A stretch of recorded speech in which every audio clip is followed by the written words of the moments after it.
Hello guys, ഞാനിന്നൊരു special video ആയിട്ടാണ് വന്നിരിക്കുന്നത്. എനിക്ക് ഭയങ്കര ഒരു സ്പെഷ്യൽ വീഡിയോ തന്നെയാണിത്. എൻ്റെ പ്രഗ്നൻസി ജേർണൽസാണ്. എൻ്റെ മൂത്ത മോൻ്റെയും രണ്ടാമത്തെ മോൻ്റെയും ഞാൻ പ്രഗ്നൻസി ടൈമിൽ എങ്ങനെയാണ് എൻ്റെ ടൈം സ്പെൻഡ് ചെയ്തത് എന്നുള്ളതാണ് ഈ വീഡിയോയിൽ. ഒരു രണ്ടുപേരുടെയും കൂടെ ഒരുമിച്ച് ഇൻക്ലൂഡഡ് ആയിട്ടാണ് ഞാനത് കാട്ടാൻ പോകുന്നത്. പ്രഗ്നൻസി ടൈമിൽ എനിക്ക് ഹൈ BP ആയിരുന്നു, മൂത്ത മോൻ്റെ കാര്യത്തിൽ പ്രത്യേകിച്ചും.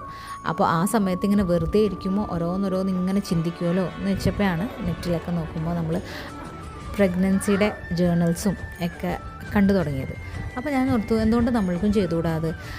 നെറ്റിലൊക്കെ കണ്ടിരുന്നത് ശരിക്കും സ്ക്രാപ്പ് ബുക്ക് പോലെ നമുക്കത് വാങ്ങാൻ പറ്റും. അത് ഭയങ്കര റേറ്റുമാണ്, അതും കുഞ്ഞു ബുക്കുകളായിരുന്നു, അധികം പേജസ് ഒന്നും ഉണ്ടാവില്ല അങ്ങനെ. അപ്പോൾ ഞാൻ ഓർത്തു എനിക്ക് തന്നെ ചെയ്തുകൂടെ. അപ്പോൾ ഞാനൊരു സാധാരണ നോർമൽ ഒരു ഡയറി വാങ്ങി. ആദ്യം തന്നെ ഒരു 2 ഡയറി പോലത്തെ വാങ്ങി. അത് പ്രഗ്നൻസി ജേർണൽ പോലെ എഴുതാൻ തന്നെ പറ്റണ പോലെയായിരുന്നു. അതിൽ ഞാൻ എന്നെക്കൊണ്ട് പറ്റാവുന്ന രീതിയിലൊക്കെ നമ്മൾക്ക് എന്തെങ്കിലും വരയ്ക്കാനൊക്കെ പറ്റുമെങ്കിൽ വരയ്ക്കാം. അപ്പോൾ എൻ്റെ ഫുള്ള് പ്രഗ്നൻസി ടൈമിൽ ഞാൻ അങ്ങനെയാണ് ചെയ്തിരുന്നത്. ഫുള്ള് പ്രഗ്നൻസി ടൈമിൽ ഞാൻ അങ്ങനെയാണ് ചെയ്തിരുന്നത്. ഞാനതിൽ എനിക്ക് വരയ്ക്കാൻ പറ്റിയ രീതിയിലൊക്കെ വരച്ചു, പിക്ചേഴ്സ് ഒട്ടിച്ചു, കളർ ചെയ്തു. അങ്ങനെയൊക്കെ തന്നെ നമ്മൾക്ക് ഇത് കാണുമ്പോൾ തന്നെ നമുക്ക് അത്യാവശ്യം കുറച്ചൊക്കെ വരയ്ക്കാൻ പറ്റുമെങ്കിൽ നമുക്ക് നല്ല രീതിയിൽ തന്നെ എക്സ്പ്ലോർ ചെയ്യാൻ പറ്റും. നമ്മളുടെ ഓരോരോ കാര്യങ്ങളും പാവടെ കുറിച്ചൊക്കെ ഓർത്തിട്ട് പ്രഗ്നൻസി ലേഡീസിനെയാണ് ഞാൻ അധികം വരച്ചത്. ഞാൻ നെറ്റിലേക്ക് ഇങ്ങനെ നോക്കി ഓരോരോ പിക്ചേഴ്സൊക്കെ ഇങ്ങനെ പിൻട്രസ്റ്റിലേക്ക് ട്രൈ ചെയ്ത് അങ്ങനെയാണ് വരച്ചൊക്കെ എടുത്തിരുന്നത്. ഒരുപാട് സന്തോഷമായിരുന്നു ഇതിങ്ങനെ വരച്ചും എഴുതിയും.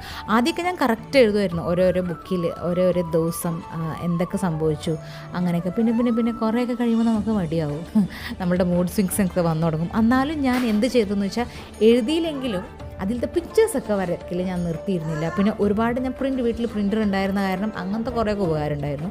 കുറേയൊക്കെ ഞാൻ പ്രിൻ്റ് കൊടുത്തിരുന്നു. നല്ല അവസാനമൊക്കെ ആകുമ്പോഴേക്കും നമ്മൾക്ക് വരയ്ക്കാനോ അങ്ങനെ വല്ലാത്തൊരു സിറ്റുവേഷനിലായിരിക്കുമല്ലോ നമ്മൾ. അപ്പോൾ ഞാൻ എന്താണെന്ന് വെച്ചാൽ പ്രിൻ്റ് ചെയ്ത് അതിൽ എടുത്ത് വയ്ക്കാൻ തുടങ്ങി. അതും ഒരു നല്ലൊരു എക്സ്പീരിയൻസ് തന്നെയായിരുന്നു. മൂത്ത മോൻ്റെ കാര്യത്തിൽ ഞാൻ ഒരു ബുക്ക് എന്തായാലും ഞാൻ കംപ്ലീറ്റ് ചെയ്തു. അത് കഴിഞ്ഞിട്ട് എല്ലാവരും കുറേയൊക്കെ ഞാൻ ഓൺലൈനിലായിട്ടും കുറേ സാധനങ്ങളൊക്കെ പർച്ചേസ് ചെയ്തിരുന്നു. അതൊക്കെ ഒട്ടിച്ചൊക്കെ വെച്ചും പിന്നെയാണ് തോന്നിയത് ഇതൊക്കെ അഫോർഡബിൾ അല്ല, നല്ല റേറ്റ് ഉണ്ട് ഇതിനൊക്കെ. എന്നാലും ആ എക്സൈറ്റ്മെൻറ്റിൽ ഇങ്ങനെ ചെയ്തങ്ങോട്ട് പോയി. അങ്ങനെ അവൻ്റെ ഒരു ബുക്ക് കംപ്ലീറ്റ് ചെയ്തു. കുറച്ച് പേജസൊക്കെ ഞാൻ വിട്ടു, അവൻ്റെ ഫോട്ടോസ് ഒട്ടിക്കാൻ പറ്റിയതും അങ്ങനെയൊക്കെ എല്ലായിട്ട് ഞാൻ വെച്ചിരുന്നു. എന്നിട്ട് പിന്നെ ഞാൻ എന്ത് ചെയ്തു എന്ന് വെച്ചാൽ, അടുത്തൊരു ബുക്ക് എടുത്തു. അടുത്തൊരു ബുക്ക് ഇതുപോലെ ഒട്ടിക്കേണ്ടതൊക്കെ ഒട്ടിച്ചു. എല്ലാ ദിവസവും ഞാനിങ്ങനെ ചെയ്യുമായിരുന്നു. കുറച്ച് സമയം കിട്ടുന്നതനുസരിച്ച് ഞാനിങ്ങനെ ചെയ്യുമായിരുന്നു. പക്ഷേ അതിൽ കാര്യമായിട്ടൊന്നും എഴുതിയൊന്നുമില്ല. എന്താ വെച്ചാൽ ഭയങ്കര മടിയായി, ഭയങ്കര മൂഡ് സ്വിങ്സ് ആയി. പിന്നെ അപ്പോഴേക്കും പ്രഷറിൻ്റെയും അങ്ങനത്തെ ഓരോ വേരിയേഷൻസും അങ്ങനെയൊക്കെ ആയപ്പോൾ എഴുത്തൊന്നും നടന്നില്ല. പിന്നെ ഞാൻ പക്ഷേ ഒരു ഡയറി വെച്ചിരുന്നു. അതിൽ ഞാൻ കറക്റ്റ് ഹോസ്പിറ്റലിൽ പോകുന്ന കാര്യങ്ങൾ അപ്പോൾ എന്തൊക്കെ ഡോക്ടേഴ്സ് പറഞ്ഞു, അതൊക്കെ എനിക്ക് തോന്നുന്ന ഒരു നല്ല കാര്യം തന്നെയാണ്. മെഡിസിൻ ഏതൊക്കെയാണ്, അതിൽ എന്തൊക്കെ ഇൻക്ലൂഡഡ് ഉണ്ട്, അതൊക്കെ ഞാൻ കൃത്യം എഴുതുമായിരുന്നു. അതുകൊണ്ട് നമുക്ക് ആ ഒരു പേജ് ഇങ്ങനെ നോക്കുമ്പോൾ എന്തൊക്കെ സംഭവിച്ചു, എന്തൊക്കെയാണ് ഇനി അടുത്ത എന്താണ്, അടുത്ത വിസിറ്റിംഗ് എന്താണ്, അടുത്ത ട്രീറ്റ്മെൻറ്റ് എന്താണ്, അല്ലെങ്കിൽ അടുത്ത പ്രൊസീജിയർ എന്താണ്, സ്കാനിങ് എന്താണ്, അതൊക്കെ കറക്റ്റ് എഴുതിയാൽ നമുക്കതൊരു നല്ലതാണ്. പിന്നെ ഇനി അത് കഴിഞ്ഞിട്ട് ഒരു രണ്ടാമത്തെ കുട്ടി ഇവിടെ ഇതാവുമ്പോൾ നമുക്കതൊക്കെ റെഫർ ചെയ്തിട്ട് നമുക്ക് കമ്പയറൊക്കെ ചെയ്തൊക്കെ നോക്കാം. ഞാൻ അങ്ങനെയൊക്കെ സ്കാനിൻ്റെ റിപ്പോർട്ടൊക്കെ വെച്ച് കമ്പയറൊക്കെ ചെയ്ത് നോക്കിയിരുന്നു. അതുകൊണ്ട് രണ്ടാമത്തെ കുട്ടിയും ആൺകുട്ടി തന്നെയാണ്. എനിക്ക് ആ സ്കാനിങ്ങിൻ്റെയൊക്കെ നോക്കി കുറേയൊക്കെ വെച്ച് എനിക്ക് ഉറപ്പായിരുന്നു. അതേപോലെ തന്നെ രണ്ടാമത്തെ കുട്ടിയും ആൺകുട്ടി തന്നെയായിരുന്നു. അങ്ങനെ രണ്ടാമത്തെ ബുക്ക് എടുത്തെങ്കിലും അത് ഭയങ്കര വലിയ ബുക്കായി. ഇങ്ങനെ ഒട്ടിച്ചൊക്കെ വന്നപ്പോഴേക്കും ആകെ വീർത്തു. അതിൻ്റെ ഇവിടെ ലോക്കൊക്കെ ഉണ്ടായ ഒരു ബുക്ക് ഞാനിത് ഓൺലൈനിലായിട്ട് പർച്ചേസ് ചെയ്തതായിരുന്നു. പക്ഷേ ലോക്കൊക്കെ ആയിട്ട് ഒരു രക്ഷയുണ്ടായിരുന്നില്ല. ആ ലോക്കൊക്കെ പൊളിച്ചാൽ കളയേണ്ടി വന്നു. അവസാനം ഇതുപോലത്തെ ഒരു ത്രെഡൊക്കെ എടുത്തിട്ടാണ് ഇതിൽ കെട്ടിയൊക്കെ വെച്ചത്. എന്നാലും വല്ലാത്തൊരു സന്തോഷമാണ് കേട്ടോ. ജസ്റ്റ് ഒന്ന് നമുക്ക് നോക്കാം ഞാൻ എൻ്റെ കലാവിരുതുകൾ ഒക്കെ എന്തൊക്കെയായിരുന്നു. എന്നാലും നമ്മൾക്ക് ഇഷ്ടമാവും. പ്രഗ്നൻസി ടൈമിൽ എനിക്ക് തോന്നുന്നു ഇങ്ങനൊരു ജേർണൽ ചെയ്യണത് നല്ലൊരു, നമ്മൾക്ക് ബേബിനെ കുറിച്ച് നമുക്ക് എന്താണ് തോന്നുന്നത് അതൊക്കെ എഴുതാം. ഇപ്പോൾ കറക്റ്റ് ഹോസ്പിറ്റലിൽ പോകുന്ന കാര്യങ്ങൾ തന്നെ എഴുതുന്നില്ല. ഞാൻ ഇങ്ങനെയൊക്കെയാണ് ഞാൻ എഴുതിയിരുന്നത്. പിന്നെ ഞാനിതിൽ കുറച്ച് ഞാൻ പറഞ്ഞിരുന്നല്ലോ ഐറ്റംസൊക്കെ, സ്റ്റേഷനറി ഐറ്റംസൊക്കെ ഞാൻ ഓൺലൈനിൽ പർച്ചേസ് ചെയ്തിരുന്നു. അതിൻ്റെ കുറേയൊക്കെ ഇപ്പോഴും ബാക്കിയുണ്ട്, മുത്തുകളും സ്റ്റിക്കേഴ്സും.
ഞാൻ കഴിഞ്ഞ ദിവസം നോക്കിയപ്പോഴാണ് ഒരുപാട് കളക്ഷൻസ് ഉണ്ടായിരുന്നു. ആ സമയത്ത് ഞാനിങ്ങനെ കടയിൽ നിന്ന് വാങ്ങാൻ പറ്റണ ഒരേ സാധനങ്ങൾ ഞാൻ കുറേയൊക്കെ മോൻ്റെ പ്രൊജക്റ്റും അങ്ങനെയൊക്കെ ആയിട്ട് ചെറിയതൊക്കെ ഞങ്ങളിങ്ങനെ യൂസ് ചെയ്യാറുണ്ട്. ഒരുപാട് സ്കെച്ചുകളും ഇങ്ങനെയൊക്കെ ആയിട്ട് കുറേ നല്ല പോലെ ഞാൻ എല്ലാവരും യൂസ് ചെയ്തിട്ടുണ്ട് കേട്ടോ. പക്ഷേ ഈ സ്റ്റിക്കേഴ്സൊക്കെ കുറേ ബാക്കിയൊക്കെ ആയി. കുറേയൊക്കെ ഞാനിങ്ങനെ ഫോം പേജിലൊക്കെ വാങ്ങി അതിലിങ്ങനെ ഹാർട്ട് ഷേപ്പ് പോലെയൊക്കെ കട്ടൊക്കെ ചെയ്ത് ഒരു വല്ലാത്തൊരു എക്സൈറ്റ്മെൻ്റ് ആയിരുന്നു, വല്ലാത്തൊരു സന്തോഷമായിരുന്നു ഇതൊക്കെ ചെയ്യുമ്പോൾ.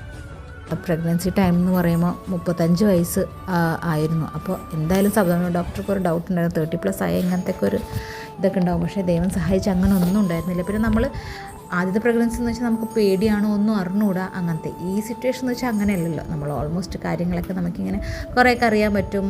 പിന്നെ ഇപ്പോൾ സോഷ്യൽ മീഡിയാസ് ഉണ്ടായി. അന്നൊന്നും അത്ര വലിയ സോഷ്യൽ മീഡിയയും ഇൻ്റർനെറ്റ് യൂസ് ചെയ്യലും ഇങ്ങനെ ഒന്നും ഉണ്ടായിരുന്നില്ല. ഇപ്പോൾ നമുക്ക് എന്ത് ഡൗട്ട് ഉണ്ടെങ്കിലും നമ്മളുടെ ഗൂഗിൾ ചേച്ചി ഉണ്ടല്ലോ, ഗൂഗിൾ ചേച്ചി ഉണ്ട്, ഫ്രണ്ട്സ് ഉണ്ട്, നമുക്കെല്ലാവർക്കും അങ്ങനെയൊക്കെ കുറേയൊക്കെ ഉപകാരമൊക്കെ ഉണ്ടായിരുന്നു.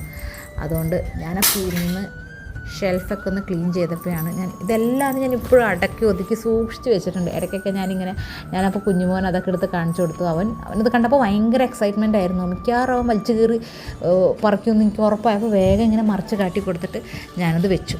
അപ്പോൾ നിങ്ങൾക്ക് ഉണ്ടാക്കാൻ പറ്റണവരൊക്കെ ഉണ്ടാക്കുക. അതൊരു സൂപ്പർ എക്സ്പീരിയൻസ് ആയിരിക്കുള്ളൂ. നമുക്ക് ഭയങ്കര സന്തോഷമായിരിക്കുള്ളൂ. എന്താ വെച്ചാൽ നമ്മുടെ പ്രഗ്നൻസി ടൈമിൽ നമുക്ക് വെറുതെ ഇരിക്കുമ്പോൾ നമ്മൾ അങ്ങോട്ടും ഇങ്ങോട്ടൊക്കെ ചിന്തിക്കും. പിന്നെ കുറേ പേര് വീട്ടിൽ വന്ന് അവർ അതും ഇതൊക്കെ പറഞ്ഞ് നമ്മളുടെ അതും ടെൻഷനാവും. അപ്പോൾ അതൊക്കെ മാറ്റാൻ വേണ്ടി എനിക്ക് നല്ലപോലെ ഹെൽപ്പ് ചെയ്തത് ഈ ജേർണൽസ് ആയിരുന്നു. ഇത് ഓൺലൈനിലായിട്ട് കിട്ടും. ഞാൻ പറഞ്ഞ ഓൺലൈനിൽ നിന്ന് വാങ്ങണേക്കാളും നല്ലത് ഇതുപോലെ ചെയ്യണമെങ്കിൽ നമ്മൾ അത്രയും ഇൻവോൾവ് ആവും. സ്ട്രെയിനൊന്നും എടുക്കേണ്ട കാര്യമില്ല. സ്ട്രെയിനൊന്നും എടുക്കാണ്ട് നമ്മൾക്ക് ഭക്ഷണമൊക്കെ കഴിച്ച് കുറച്ചൊക്കെ ഇടയ്ക്കിടയ്ക്ക് നമ്മൾ ലിഷർ ടൈമൊക്കെ ആയിട്ട് ഇരിക്കുമ്പോൾ ഇത് വളരെ നല്ലൊരു കാര്യമാണ്. ഇടയ്ക്കിടയ്ക്ക് ഇച്ചിരി ആയിട്ട് ഞാനിത് സ്റ്റാർട്ടിങ് തന്നെ ഇങ്ങനെ തുടങ്ങിയിരുന്നു. പിന്നെ ഇടയ്ക്ക് മാസം ഒന്ന് ഗ്യാപ്പായി. പിന്നെ ലാസ്റ്റൊക്കെ ആയപ്പോഴേക്കും നമ്മൾ നിർത്തും. അങ്ങനെ എല്ലാം നമുക്ക് പറ്റില്ല. എന്നാലും അതൊരു സന്തോഷം തന്നെയാണ് നമ്മളിങ്ങനെ കാണുമ്പോൾ.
അത് കഴിഞ്ഞ് കുഞ്ഞുമോൻ്റെ ഇതേപോലെ ആയപ്പോൾ ഞാനൊരു ഡയറിയാണ് വാങ്ങിയിരുന്നത്. ഡയറി കിട്ടിയതാണെന്ന് തോന്നുന്നു. ആ കൊല്ലത്തിൽ കിട്ടിയപ്പോൾ അതിലാണ് ചെയ്തിരുന്നത്. പക്ഷേ അവൻ്റെ ഞാനിതുപോലെ കുറേ ഒട്ടിക്കാതെ അവൻ്റെ സ്റ്റിക്കേഴ്സൊക്കെ പ്രിൻ്റ് എടുത്താണ്. അധികം വരയ്ക്കാനൊന്നും പറ്റിയില്ല, അധികം ഒട്ടിക്കലായിരുന്നു ഞാനതിൽ. പക്ഷേ കാര്യമായിട്ടൊന്നും എഴുതിയില്ല. എന്താണെന്ന് വെച്ചാൽ മോനും ഇവനും തമ്മിൽ 10-11 വയസ്സത്തെ ഗ്യാപ്പുണ്ട്, ഏജ് ഗ്യാപ്പുണ്ട്. അപ്പോഴേക്കൊക്കെ മടിയായി തുടങ്ങി. രണ്ടാമത്തെ പ്രഗ്നൻസിയിൽ ഞാൻ ഭയങ്കര മടിച്ചായിരുന്നു. പക്ഷേ ഇതൊക്കെ ഇഷ്ടമായിരുന്നു, അതുകൊണ്ട് കുറച്ചൊക്കെ മാത്രമേ ചെയ്യാൻ പറ്റുള്ളൂ. പക്ഷേ ഡയറി എഴുത്തായിരുന്നു ഭയങ്കര. രണ്ടാമത്തെ മടി, സ്റ്റിക്കേഴ്സ് ഇതൊക്കെ ചെയ്യണമെന്നൊക്കെ ഉണ്ടായിരുന്നു. പക്ഷേ പറ്റിയില്ല.